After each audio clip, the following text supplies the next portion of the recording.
Okay, so let's get into this. We're doing a deep dive today on something I think, well, pretty much everyone can relate to, that really heavy feeling after what feels like a wasted day. And the source we have, it's interesting. It's not like a study, but it feels more like maybe a script or storyboards for a short visual piece. Yeah, like a mini film outline. Exactly. And it maps out this journey, right?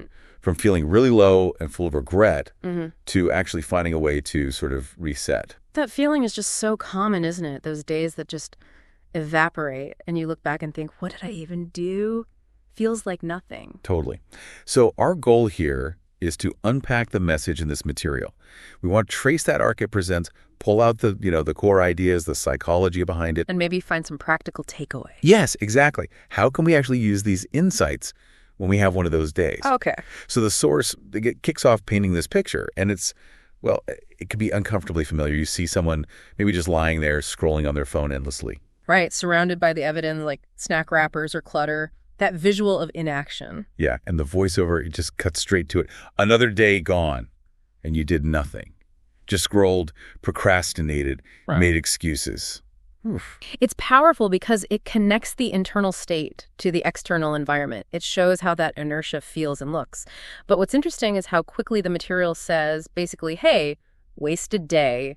It happens. It validates it right away. Yeah, it normalizes it before going deeper, like putting text up, you're not alone. Which is so important because the next beat is the consequence. That sinking feeling of regret. It shows the person maybe checking the clock, it's late, and the voiceover says explicitly, and now you feel guilty, disappointed in yourself. Yes, that emotional fallout. It's not just the lost hours, it's the weight of feeling bad about it. It really captures that cycle, doesn't it? You feel overwhelmed, so you do nothing, and then you feel guilty because you did nothing. Exactly. It's a classic negative loop. Doing nothing fuels the bad feelings, which then makes it even harder to start something. Okay, but this is where the source does something really, really helpful. It pivots. After showing that low point, there's a distinct shift. Maybe the screen goes dark or you see a sunrise starting. A change in atmosphere. Yeah, and the whole tone of the voiceover changes. It offers this simple but honestly profound idea. But here's the truth. It's okay. One bad day doesn't define you. And that's crucial. It's basically offering instant self-compassion. It's cognitive reframing right there. Acknowledge the feeling, but then shift the perspective. Like giving yourself permission. Precisely. You often see texts like, tomorrow is still yours. It's about agency. The past is done, but you get to choose again now. It lets you drop that guilt. And then it gets practical. It moves into the reset. You see the person waking up, but this time with intention. Small actions. Yes, like journaling, drinking water, maybe a stretch, planning the day ahead. The voiceover talks about potential. You can reset, regenerate, rebuild. And this is the how-to, which is vital. It's not saying, boom, be super productive. It emphasizes small wins. Start with one thing. Like wake up 30 minutes early or move your body. Right, little things. It connects to ideas like implementation intentions, deciding the when and where, or habit stacking. Tiny steps that break the overwhelm. The source often pairs this with small steps, big change. So it's not about ignoring yesterday, but using today differently, starting really small. And it ends on this hopeful note, right? The person seems peaceful.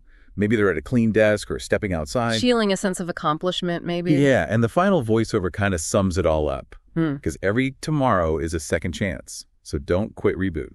Which loops back to resilience. Setbacks happen. It's about bouncing back.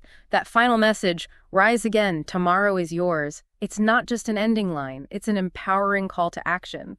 You always have another chance to start fresh. Okay, so let's quickly recap the key takeaways from this source material. First, acknowledge the slump. The guilt. It's okay to feel it. Then find that self-compassion. Reframe it. It's just one day. It doesn't define you. And then crucially, focus on taking small, concrete steps, tiny actions to build momentum for the next day. Which hopefully leads back to feeling more in control, more at peace. It's a simple but really effective framework. Validates the struggle but gives you a way out. So thinking about that core message from the source, rise again, tomorrow is yours.